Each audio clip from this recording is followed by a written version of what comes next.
Hi guys, कैसे हो आप लोग। दोस्तों, आप लोग के 10th बोर्ड खत्म हो चुके हैं। 10th बोर्ड खत्म होना एक वाटरशेड मोमेंट होता है किसी भी स्टूडेंट की लाइफ के अंदर। ऐसा क्यों होता है मैं आपको बताता हूं। अभी तक दोस्तों आप लोगों ने स्कूल के, बहुत सारे बच्चों ने स्कूल के एग्जामिनेशंस दिए होंगे।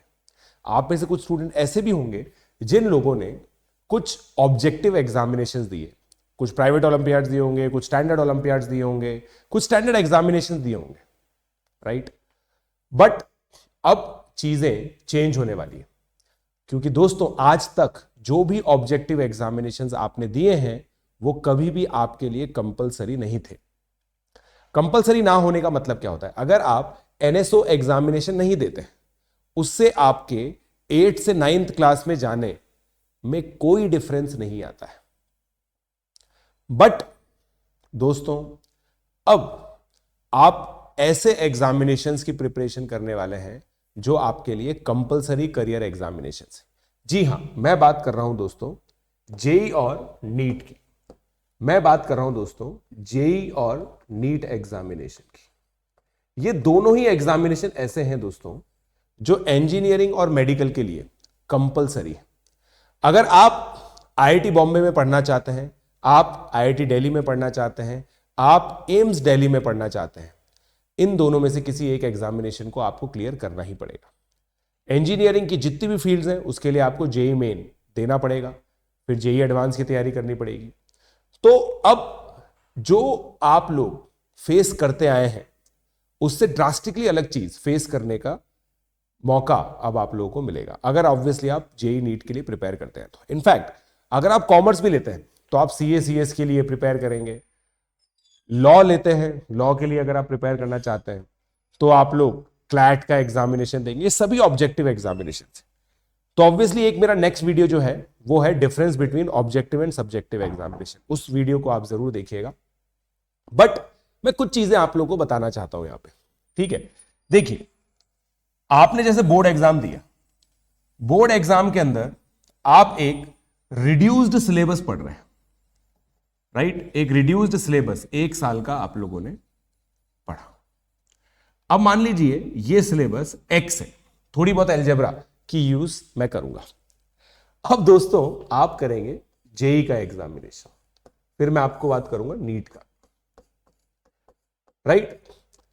बोर्ड एग्जाम के अंदर हिंदी, इंग्लिश ये सब होता है। अब 11th 12th के अंदर भी आप स्कूल में पढ़ेंगे और 12th बोर्ड देंगे तो वो चीज तो कांस्टेंट है, वो तो रहेगी सही आपके साथ। 12th बोर्ड के अंदर भी आप इसी तरह से एक रिड्यूस सिलेबस करेंगे जिसमें 1 साल का सिलेबस कुछ वाय होगा। बट जेई के अंदर दोस्तों 11th और 12th पूरा आता है और वहां पे रिड्यूस सिलेबस नहीं आता है। वहां पे एक स्पेशलाइज्ड करिकुलम होता है जिसमें से क्वेश्चन पूछे जाते हैं। ऑब्जेक्टिव पेपर आता है, राइट। आप लोगों को बिल्कुल अलग तरीके से एक स्मार्ट प्रिपरेशन करनी होगी। आप लोगों से उम्मीद की जाएगी कि 3 घंटे के अंदर आप लोग 75 प्रॉब्लम्स का आंसर करें। 3 घंटे में 75 प्रॉब्लम्स का आंसर करें, उन क्वेश्चंस को करेक्टली अटेम्प्ट करें, और स्पीड, एक्यूरेसी, ये दोनों ही आप लोगों से उम्मीद की जाएंगी। तो सर ये तो एक बहुत ही ड्रास्टिक चीज है, तभी तो मैंने बोला कि it is a watershed moment for you. मैंने दोस्तों 9th-10th में एनटीएससी की तैयारी की थी, इसलिए मुझे इतनी ज्यादा दिक्कत नहीं हुई थी। उसका रीजन मैं आपको बताता हूं। एनटीएससी के अंदर भी 9th-10th का सिलेबस आता था, जेई के अंदर भी 11th-12th का सिलेबस आता था। तो 2 साल के सिलेबस को एसिमुलेट करने के लिए मेरा जो ब्रेन था वो रेडी था। अब हम लोगों को क्या आदत होती है, अभी जो स्कूल से पढ़ के आए बच्चे, सर हम तो 10th में कुछ चीजें याद कर लेते हैं, एंड में थोड़ी सी एक्स्ट्रा एफर्ट मान लेते हैं, 95% आ जाती है। तो आप दोस्तों ये उम्मीद छोड़ दीजिए पहले तो कि 95+ वाला स्टूडेंट जेई के अंदर अच्छा करता है। कोई कोरिलेशन इसका नहीं है, इस चीज में कोई रिलेशन नहीं है। दोस्तों आपके लिए 70% यहां पे शर्मनाक चीज होती है, यहां पे शानदार चीज होती है। जो चीज बोर्ड में शर्मनाक है वो यहां पे शानदार है, राइट। इस चीज को आप लोग ध्यान दें। आपको अपने स्किल्स चेंज करने पड़ेंगे। अभी कोई भी क्वेश्चन अगर आप छोड़ देते ना तो आप लोगों को लगता होगा कि यार ये तो बहुत ही गड़बड़ हो गई। यहां पे आपको क्वेश्चन छोड़ना भी सीखना पड़ेगा, राइट। उसके अलावा आप लोगों को दोस्तों बहुत सारी टैक्टिक्स सीखनी पड़ेगी। आपको अपने स्टडी आवर्स, ध्यान से सुनिएगा इस बात को, स्टडी आवर्स 12 से 14 घंटे करने पड़ेंगे। 12 से 14 घंटे स्टडी आवर्स आप लोगों को करने पड़ेंगे। कोचिंग करनी पड़ेगी, एक फॉर्मल कोचिंग में आप लोगों को ज्वाइन करना ही पड़ेगा, आप माने या ना माने। क्योंकि जो भी बच्चा, कोई बच्चे बोलते हैं कि सर कोचिंग करना जरूरी है क्या, कोचिंग के बिना भी हो सकता है, बहुत सारे लोगों ने किया है, रैंडम बहुत सारे एग्जाम्पल देते हैं। आप मुझे एक चीज बताइए, टॉप 100 का कोई भी स्टूडेंट ऐसा नहीं होता है जो कोचिंग के बिना हुआ हो सेलेक्ट। इस साल मतलब 2023 का रिजल्ट आप लोग देख लीजिए, first rank, second rank, third rank, हर बच्चा आपको किसी ना किसी कोचिंग के अंदर मिल जाएगा। उसका रीजन यही है दोस्तों कि ये कोई केवल पढ़ाई का गेम थोड़ी है, इसमें बहुत सारी चीजें लगेंगी। आप बहुत बार इमोशनली ब्रेकडाउन फील करेंगे, आप लोगों को एक मेंटर की रिक्वायरमेंट होगी, आप लोगों को बहुत सारी चीजें आती होंगी, फिर भी आपके एग्जाम में नंबर नहीं आते होंगे, वहां पे आप लोगों को अकेड हेल्प लगेगी। उसके बाद आप लोग को आता होगा, आपके नंबर भी, एग्जाम में नंबर भी आते हैं, हो सकता है जेईई मेन 1 के अंदर आपका पेपर खराब हो जाए, फिर जेईई मेन 2 आप देंगे। तो बहुत सारे वेरिएबल्स हैं जिनको सही करने के लिए आप लोगों को मेंटरशिप की रिक्वायरमेंट होगी। तो दोस्तों, इस वीडियो के माध्यम से मैं वही चीजें आप लोगों को बताना चाहता हूं। पिछले काफी सारे सालों से बहुत सारे टॉप रैंकर्स मेरे थ्रू पढ़े हैं, तो मैं आप लोगों को सबसे पहला जो अनाउंसमेंट है वो कर देता हूं कि मेरा जो कोर्स है फॉर क्लास 11th वो आने वाला है दोस्तों। मेरा जो कोर्स है क्लास 11th के लिए वो आने वाला है, ठीक है। मेरा कोर्स दोस्तों कब आएगा मैं आप लोगों को बताता हूं। 25 ऑफ मार्च को मेरा कोर्स आएगा। मैं दोस्तों कंप्लीट 11th इस बार फिर से मैं प्लस पे पढ़ाने वाला हूं। अनअकैडमी का जो प्लस प्लेटफॉर्म है, पिछले साल भी मैंने प्लस प्लेटफॉर्म पे पूरी अपनी सेवाएं दी थी, बट मैं कोटा के अंदर ऑफलाइन भी पढ़ा रहा था।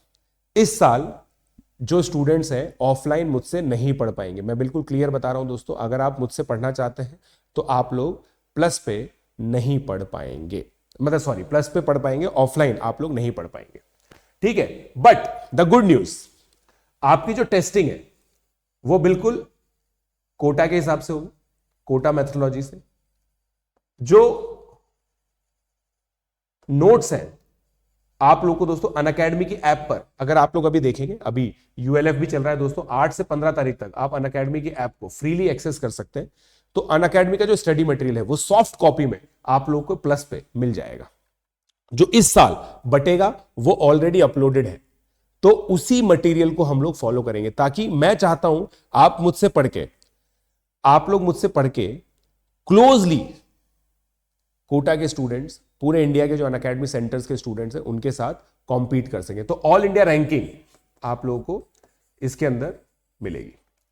उसके बाद दोस्तों एक और चीज आप लोगों को बता देता हूं, ठीक है, एक और चीज मैं आप लोगों को बता देता हूं दोस्तों, ठीक है।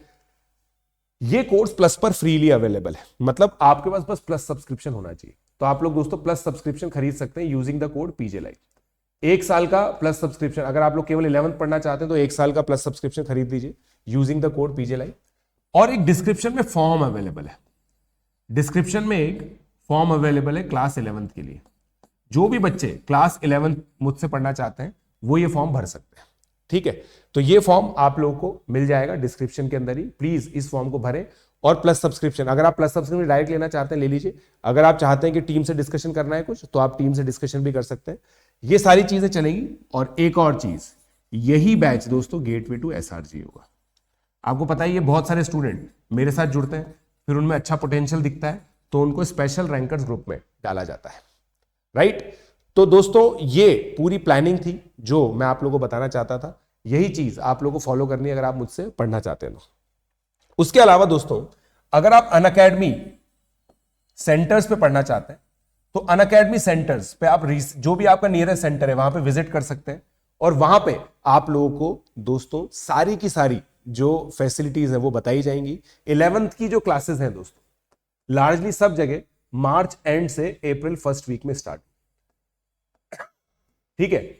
आप लोगों को दोस्तों तब तक हम लोग एक ब्रिज कोर्स करा रहे हैं, वो bridge course 18th of March से स्टार्ट हो, राइट। 18th ऑफ मार्च से 25th ऑफ मार्च तक दोस्तों आपका ब्रिज कोर्स स्टार्ट हो, मतलब चलेगा। जिसके अंदर बेसिकली 10th की वो चीजें आप लोग को पढ़ाई जाएंगी जिनको अगर आप करते हैं तो आपको 11th में बहुत ज्यादा बेनिफिट मिल जाएगा। आपको 11th में बहुत ज्यादा बेनिफिट मिल जाएगा। एंड प्लीज कोशिश ये कीजिए कि आप इस ब्रिज कोर्स को ओलंपियाड कॉर्नर चैनल पे लाइव अटेंड करें, ताकि आप लोगों को डायरेक्ट बेनिफिट मिल सके इस चीज का। उसके अलावा कोचिंग कोई सी भी लीजिए दोस्तों, अगर मैं आपको बहुत ऑनेस्टली बता रहा हूं, अगर आप 10 से 11th जाके जेई की तैयारी करना चाहते हैं, रिक्वेस्ट है मेरा, जेई की तैयारी अगर आप लोग करना चाहते हैं, नीट की तैयारी अगर आप लोग करना चाहते हैं, please start by 10th of April. अगर करनी है तो 10th अप्रैल तक स्टार्ट कर लो, कोचिंग फाइनलाइज करके। ज्यादा वेट मत किया करो यार, मैं तुम्हें बता रहा हूं, जो बच्चे मई जून अपने 10th बोर्ड का रिजल्ट में वेट करके फिर करते हैं ना, उनके लिए आके एडजस्ट करना बहुत मुश्किल होता है। मैंने आप लोगों को बताया एडजस्ट करना बहुत मुश्किल होता है इन सब चीजों में। देखो आप कितना ड्रास्टिक डिफरेंस। तो आपको एडजस्ट करने के लिए 1 महीना भी तो चाहिए यार। वो 1 महीना दोस्तों अप्रैल में आप लोगों को मिल सकता है, क्योंकि स्टार्टिंग में बहुत रिलैक्स पढ़ाई होगी। बट अगर आप मई जून के बैचेस ज्वाइन करेंगे ना, तो आप लोगों को वो 1 महीने का जो क्वेश्चन है वो नहीं मिल पाएगा। सो आई होप आप लोगों को सारी चीजें समझ में आ गई है। तो प्लीज डिस्क्रिप्शन में जो फॉर्म अवेलेबल है उसको आप भर सकते हैं। उसके अलावा यूएलएफ का भी जो लिंक है वो आपके पास अवेलेबल है। फ्री सब्सक्रिप्शन अगर आप एक्सेस करना चाहते हैं, उसका डिस्क्रिप्शन में भी लिंक अवेलेबल है। Let's crack it.